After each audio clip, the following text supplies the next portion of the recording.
Thank you all so much again for joining us today. I'm going to share my screen in a moment with a presentation for Beth and Laura to give to all of you. But again, my name is Tristan Kashonas, the Associate Director of Upper School Admission and Outreach, and so grateful that y'all are here with us this evening, and incredibly grateful to be joined by Beth Miller and Laura Robertson, who are respectively our head of upper school and our upper school dean of academics. And as Beth already shared a little bit earlier, has served a number of roles, both of them, whether that's department chairs, teaching, coaching, and administratively, and overseeing our academic program for the upper school. So a vast amount of knowledge there, and both of them serving as parents of St. Anne's Belfield students.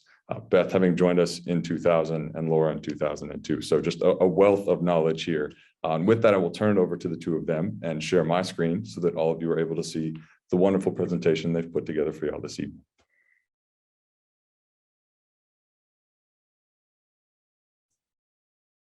Thank you, Tristan. It's really great to be able to work closely with Laura and Tristan here in the upper school. Part of what makes me, come back year after year at St. Anne's, definitely the people. I really love my colleagues. We have a wonderful community of adults here, but our interactions with the kids is what, gives us the energy, keeps us young and loving what we do. So it's a great privilege to work at the school. Tristan, you can go to the next slide if you'd like. We've done the renaming, so congratulations. You're already Zoom experts, especially if you've been able to do that on the phone. I know how tricky that is. And you can even go to the next one, Tristan. So I think you've already heard a little bit about me. I would just add that, my favorite part of every day is certainly being with the kids. And I have the joy of being a teacher while I'm also an administrator. That's not true at every school, but it has always been the model at St. Anne's in my 21 years here. And so this year I'm teaching Spanish 3. I'm no longer coaching, but you'll see me on the sidelines cheering on the kids. And I love that our marketing chose this picture because that is my 12th grade daughter. On the first day of school, it is a tradition at our school that seniors welcome all of the students to the upper school on the first day with signs and music and excitement. And this group of 97 seniors were all out front welcoming the kids on the first day. So it was really special. Thank you for joining us tonight. I'll let Laura introduce herself. My name is Laura Robertson, and I am the Dean of Academics. I also am a parent here. I have 4 children, one who graduated and is now in college, one who is an 11th grader, a 8th grader, and a 5th grader. It changes every year. Sometimes it's hard to keep track of. I've just been so lucky to be at the school for my entire career, doing a variety of different things, and really excited to tell you about our school home and our school kids, who we really love working with. So I'm very excited to be able to talk about one of my favorite subjects. All right. So I know we talked about tours, and I hope that's something that you'll take advantage of virtually. But just to give you a sense of place, if you haven't joined us on Ivy Road at our Greenway Rise campus, this is my walk to work every day from the parking lot. It's a campus that has changed in so many interesting ways. But at the heart, where you see the stone centerpiece in the background, is Randolph Hall, an old and beautiful building that we call home, and it's really the heart of the school. And I will try to take you through a tour of the campus by talking about our program this evening. Tristan, do you mind going to the next slide, please? One of the things that I love about working at an independent school is that we as a school determine our own core purpose and our core values. And as an independent school, we have the ability to revisit who we are and what we value regularly.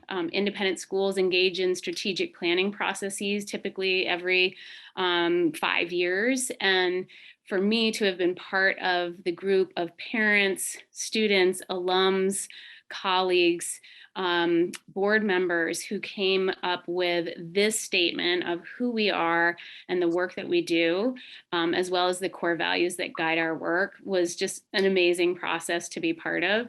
And it's part of what keeps our work so exciting at the school.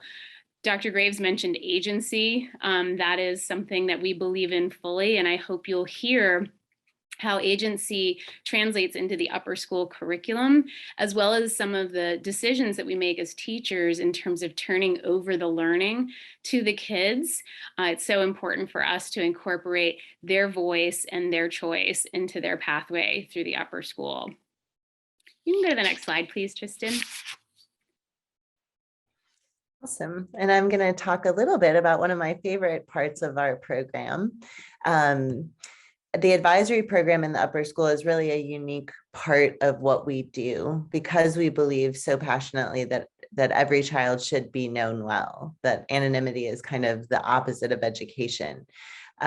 We have a really robust advisory program, and every child is placed with an advisor who works with them for the entire 4 years of their high school experience. So I get my group of kids as freshmen usually, unless they transfer in, and then they leave me when they walk across the stage. And that just leads to really deep, meaningful relationships. We tend to stay very close with our advisees. We tend to check in on them their first year of college. We regularly hear from them long after they've graduated. And that 4-year experience really allows us to do social emotional learning and teaching in a really robust way. The other part of that is it makes community across classes, because every group of advisees includes some first years, some up through seniors. So you already have friends in other classes, and it really helps to kind of establish the culture of the advisory when you have senior leaders and they really take and shape that advisory because they've been there for 4 years, and they really take care of the first, the younger kids coming in. And we do a variety of different programming through advisory, but that is really a really wonderful asset to being a saint at our school, is having that adult who knows you so well, who's seen every part of your experience, academic, social, emotional. They come to your games, they know you, and they know when you walk across the stage exactly what that journey has been. Awesome. I think we're ready to go to the next slide. Yeah. So I love this reflection from a student who is a senior, who joined us very early on at the school. So he's someone that we lovingly call a sandbox kid, who's been at the school since preschool, kindergarten, or first grade. Tyler really is just an excellent example of a student leader who really embraces the uniqueness of the St. Anne's Belfield community, particularly in the way that he engages with international students who live on our campus. He's someone who actively seeks to learn from other people and learn about other cultures. He's regularly visiting dorm and coming to dorm dinners. And so he's just a great example of a student who embraces the diversity of our community and really practices that creativity to learn from his peers as well as his teachers. We can get the next slide, Tristan. This slide has a lot of text on it, but we'll show you the core curriculum that our upper school students engage in. We do have a curriculum guide that goes into great detail about every course that we offer, but I wanted to show you this slide just to give you a glimpse at the breadth of our programming across the disciplines. One thing that really stands out about St. Anne's Belfield in the curriculum, or a few things rather, are our integrated approach to teaching English, history, and religious studies. You'll hear us refer to it as our humanities program. Similarly, we believe in interdisciplinary learning through integrated mathematics. So instead of having an Algebra 1 course for a year, followed by a geometry class, followed by Algebra 2, we integrate different disciplines within the mathematics. And we serve children who are well beyond the APs in some of our electives like discrete math. In world language, again, we welcome beginners in French and Spanish, and we go all the way up past AP levels to what we call 5 honors in French, Spanish, and Latin. We're a physics first school in science. You won't find that every school is like that, but we really believe in starting with the concrete and moving to more of the abstract and really getting kids to understand chemistry before they go into the biological processes.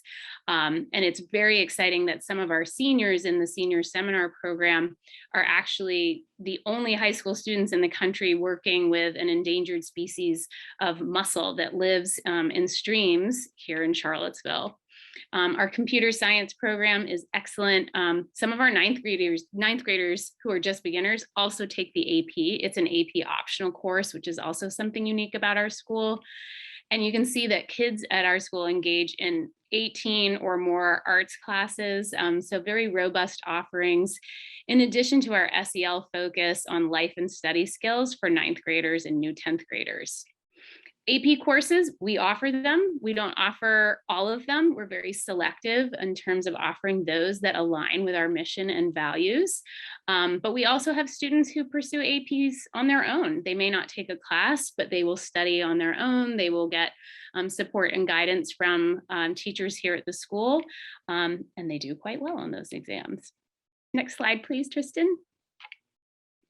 All right.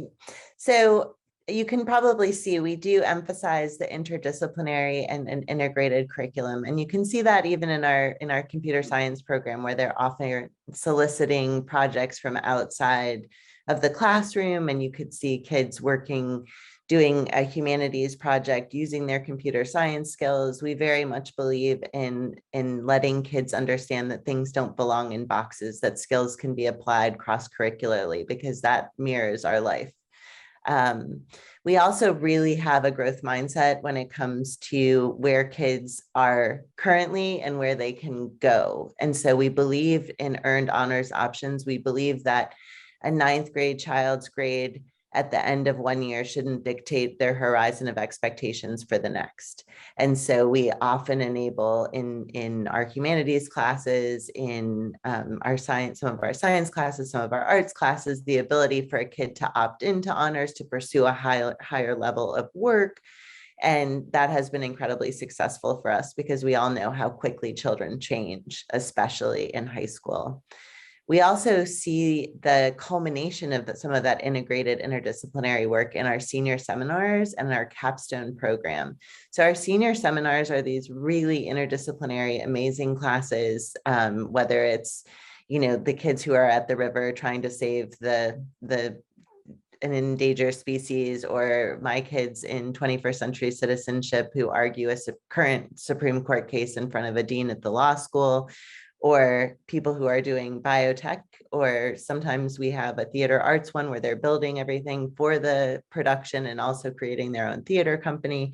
They all kind of integrate a variety of different disciplines into kind of what is a capstone experience.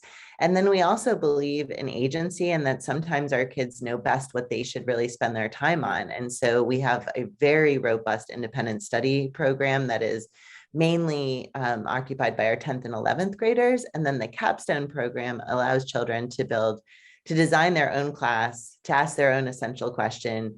They have a faculty mentor, but they're really guiding their own path for the whole year of their senior year. And it culminates in a couple of public presentations.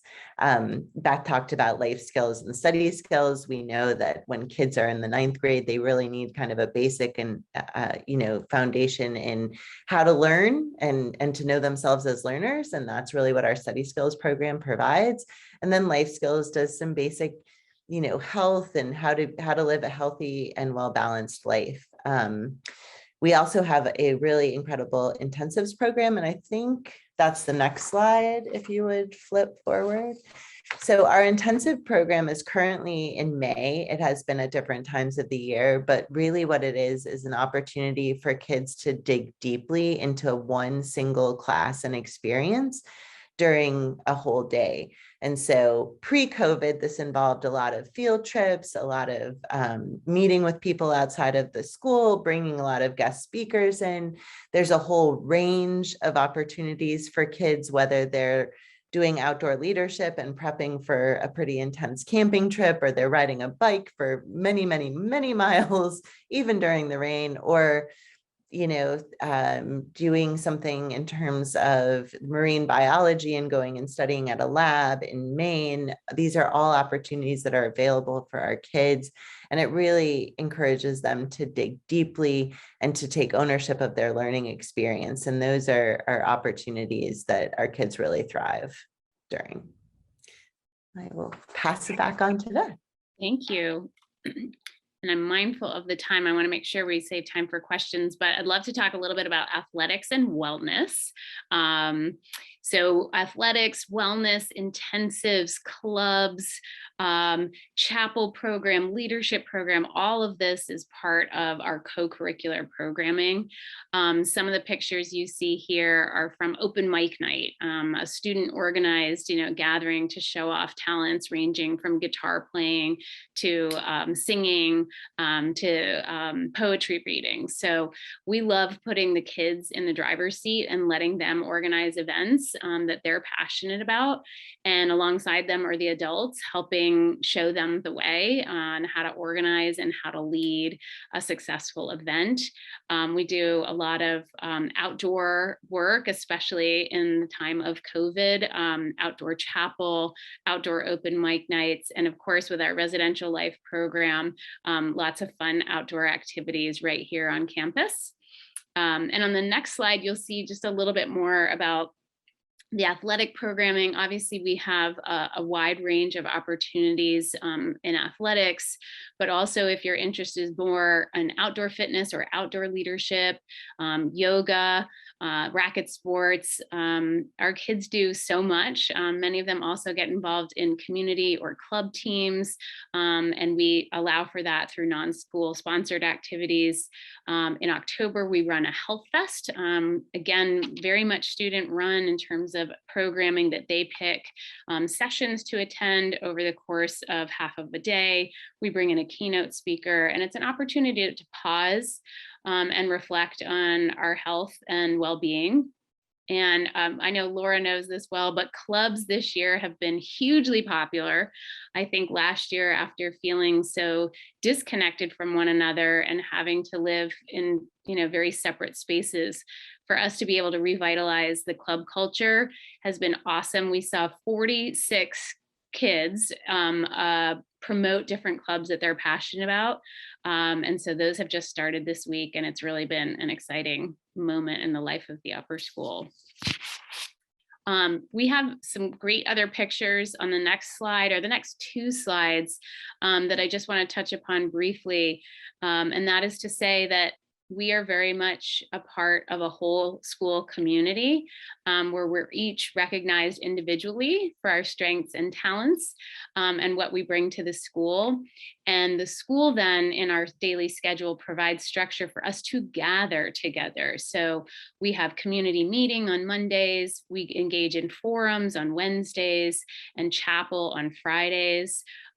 We also do a lot of work with our friends on the other campus through service and leadership, and really just getting together. One of our most beloved clubs is when the upper school kids travel down in a bus to the preschool to read to preschoolers and play with them.